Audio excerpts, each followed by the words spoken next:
Hey, my name is Eddie, and welcome to the Workplace Wellness Series for HR leaders and business owners, sponsored by SmartDollar. We're so glad you decided to take the leap to better yourself as a business leader and as a leader of people. Now, let's be honest. Embracing your role as a leader can be really hard.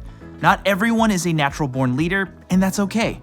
But when the rubber meets the road, you've got to have strategies that work for you and the people you lead. Today's webinar is called Coaching and When Coaching Goes Wrong. Wovchko will walk you through how to overcome uncomfortable conversations and situations. It's all about giving your people the opportunities they need to grow in their careers at your company.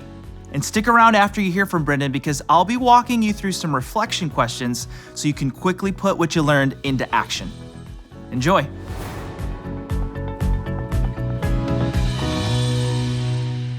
Well, welcome everybody. So uncomfortable conversations are an essential part of leadership. There is no getting around it.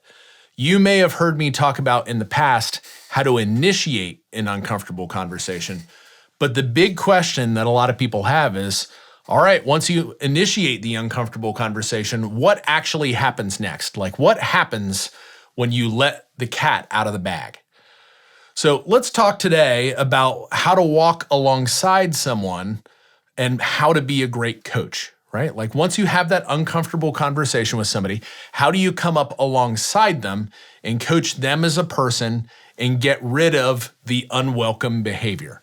So let's go ahead and jump in and talk about that. The first thing that we've got to talk about is, how do we need to embrace our role as leaders in coaching unwelcome behaviors? So let me tell you what I think my role is. My role is to help a person whose job's in jeopardy. Let me tell you what I think my role isn't. My role isn't to obsess over how uncomfortable I am when I'm going through coaching with somebody. So let's just have an honest and introspective moment. How many times have you ever been so worried about yourself and what you have to do in the uncomfortable conversation or in the coaching of someone, that you have placed more emphasis and more importance on yourself than you have the growth of the other person? Well, I don't know about you, but hopefully you're as honest with yourself as I'm able to be with myself.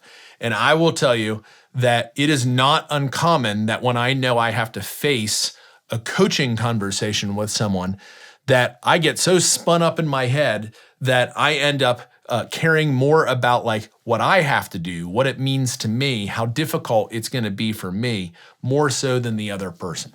So let me give you a litmus test that I use for myself. If you find yourself more focused on the discomfort you might experience than the person that you're trying to help grow, then you might have some internal wiring you need to fix. So I don't say that to create any shame or any guilt. The reality is we all go through this. It's all something that we need to grow through as a leader. So let me go ahead and share 3-4 principles with you about what I think is essential to being a coach. And then what I want to actually do is I want to walk you through a simple written plan that you or any leader on your team can use in a real life coaching situation so that you can create the best possible outcomes when you're coaching a member of your team. So principle number 1, I want you to be the coach and not the cop.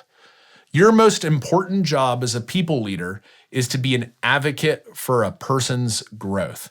You can simultaneously advocate for the person and coach the problem. You don't have to pick between the two. What you want to make sure that you don't do is act as law enforcement in a moment where you should be acting as a coach. And as a result, you accidentally rob the person, the team member, the direct report of yours from one of their biggest opportunities to grow. So unless you have a really extreme set of circumstances in the coaching that you're doing with somebody, you actually don't want to act like law enforcement. You want to act like the coach and not the cop. The second principle that I want to share with you is, when you or after you initiate an uncomfortable conversation with someone and you're moving into the coaching phase of helping them work through the unwelcome behavior, you want to make sure that you take the insights that they gave you about how they're going to address the issue at hand, and you want them to harden their plan to address the problem.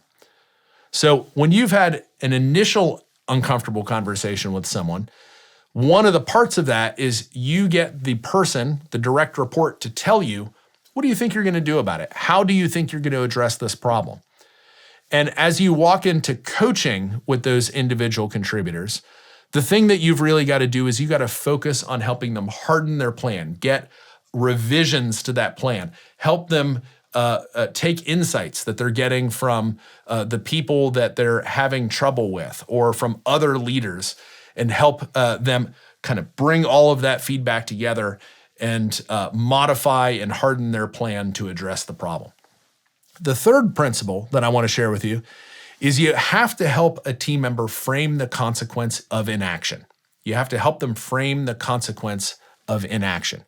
And what that means is you're not trying to create a punitive environment during coaching. You just want to create a pragmatic environment in coaching. And so here's what I mean. There are natural consequences for conflict in the real world.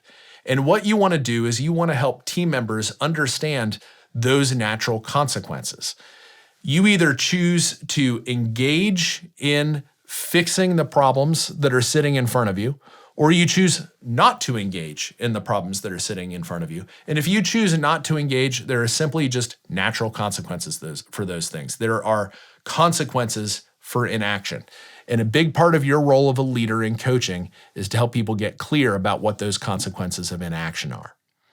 The fourth and last principle I want to share with you is that when you go into coaching, there's a high level of temptation to go at it alone. And I don't want you to do that.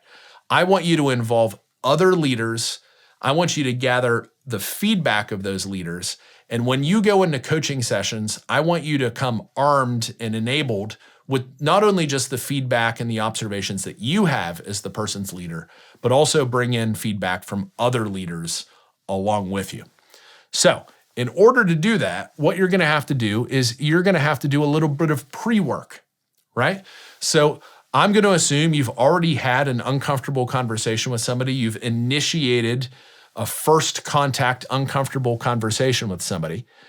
And what you're doing is you're planning to gear up and start doing coaching with that person. So you can take the problem that you've identified in the first uncomfortable conversation and put some hands and feet to it and actually get moving toward a resolution. So what I'm about to do is walk you through a simple plan on how to do that. But one of the things that you're going to see in that simple plan is that we're going to incorporate feedback that we get from other leaders. So what I want you to do is I want you to look out for those moments. I'll call them out as we come across them. And I want you to write those moments down. And before you actually have your first coaching session with somebody, I want you to go to 3, 4, 5 other leaders that work closely with that person. And I want you to gather feedback from them so you can incorporate it into your coaching session. All right, let's do it. Let's jump into the guided plan for how to have a coaching conversation with someone. Well, the first thing that we want to do is that we want to recap the initial uncomfortable conversation we had with someone where we initiated an understanding of the problem that we've got at hand. So we're going to spend a couple minutes on this, a couple minutes on the recap. So let's go ahead and pretend that we are dealing with a team member named Bob. And let me tell you a little bit about Bob. Bob's biggest problem is he doesn't realize how kind of emotionally unaware he is. And one of the things that we see with Bob is Bob gets along really well with the folks on his team that he works with well every day. But the moment Bob steps out of his immediate team, all of a sudden things get pretty weird, right? And when Bob's interacting with those people that he doesn't have as much repetitions with, the feedback that we get from those people is that Bob is unkind, he can be political, and honestly, sometimes he can be a little bit of a bully, right? And so our role as a leader is to step into the situation and not only help the people that are like subject to Bob's unwelcome behavior, But our role is to also step in and actually help Bob, right? And so our role as a leader is to help move both of those groups together forward. So what we want to do is we want to recap the conversation that we had with Bob, that first uncomfortable conversation where we walked Bob through the problem that he's having and what he needs to do about it next. So here we go. We're jumping in. So the first thing that we're going to talk to Bob about is we just need to do what I call a safety check on that first conversation that might have happened just a couple days ago. And I want to know from Bob, I just want to check in with Bob. Bob, was there anything about that last conversation where you felt like that conversation was unfair or one-sided or unsafe?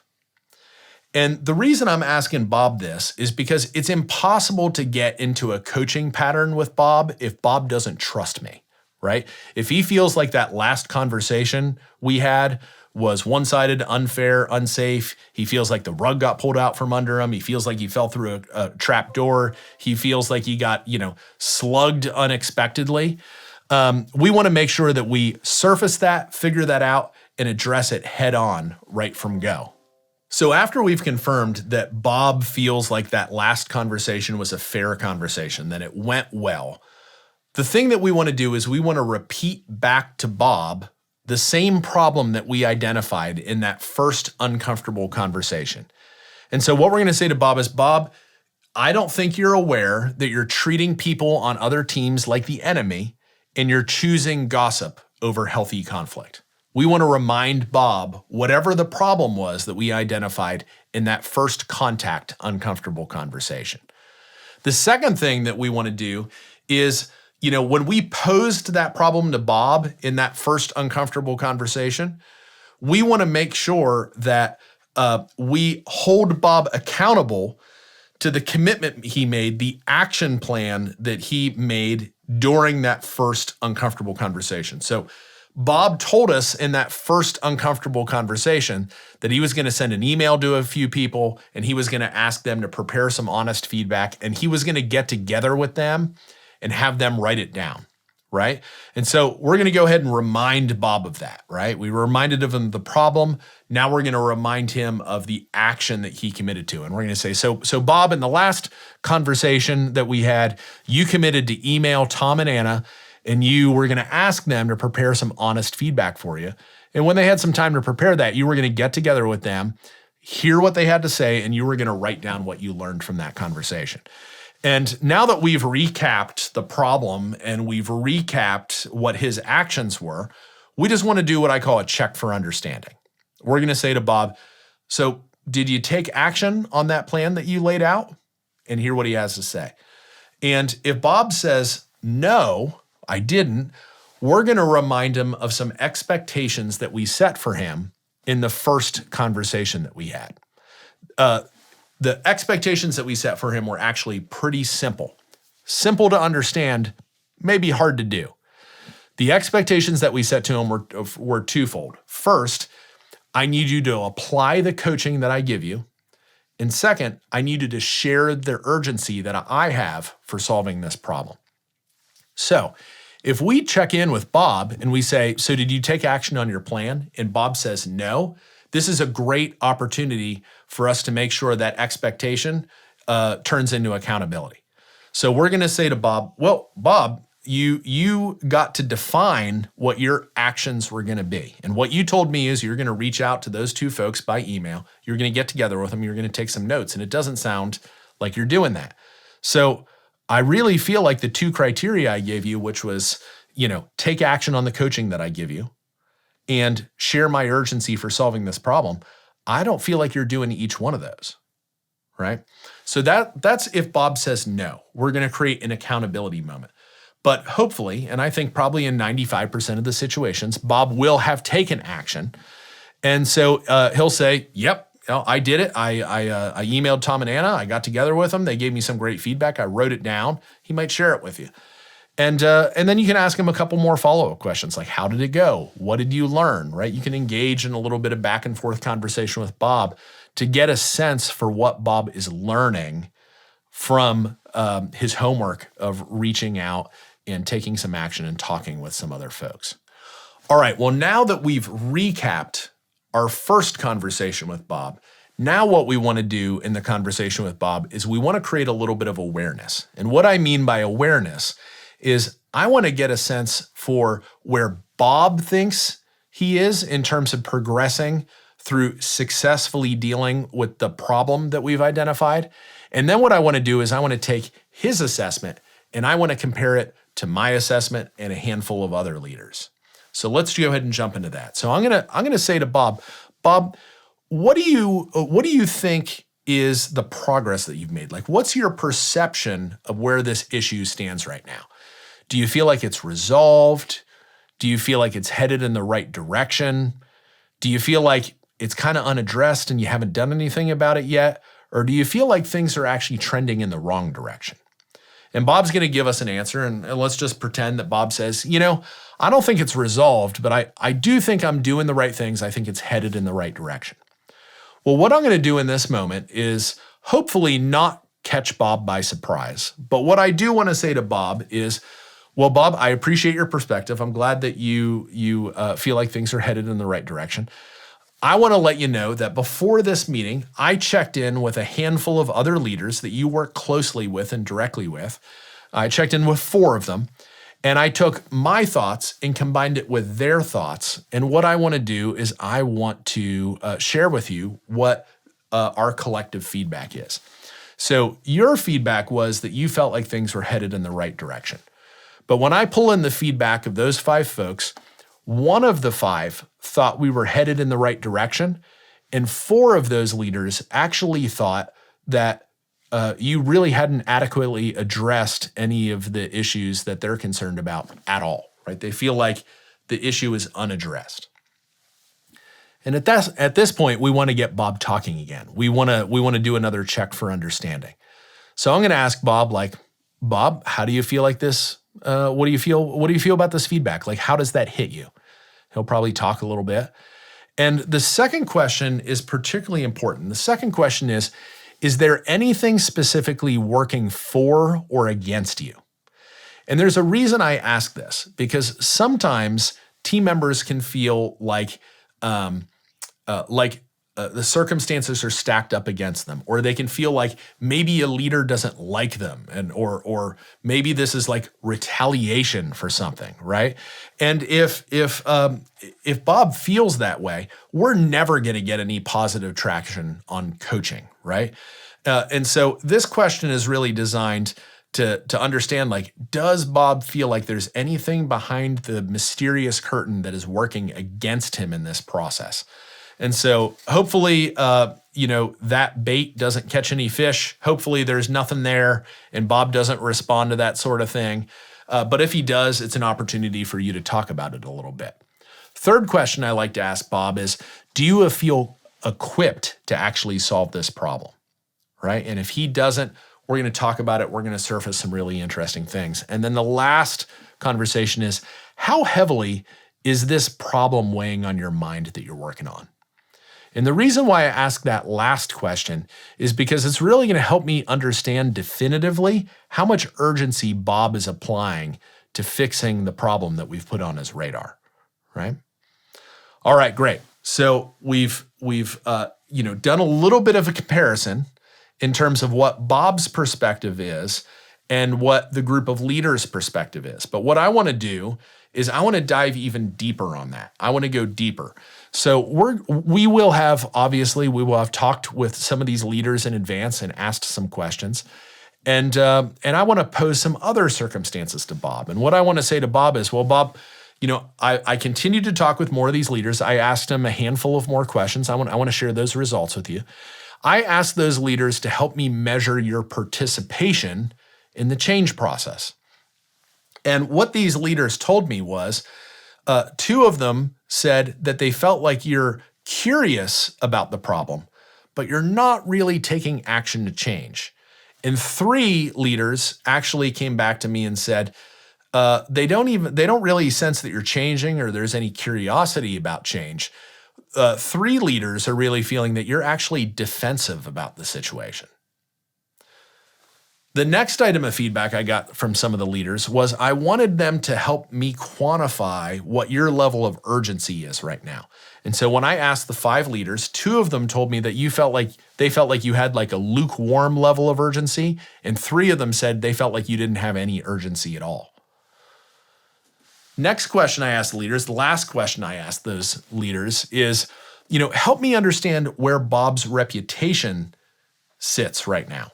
And 3 of those leaders said, they feel like it's trending up a little bit.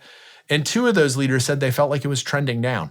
Nobody said that your, reputation was unsalvageable or almost unsalvageable, which is good news. But it's not all bright news either. Like we could be doing better here. That's what I want us to take away from the feedback that we're getting from these leaders.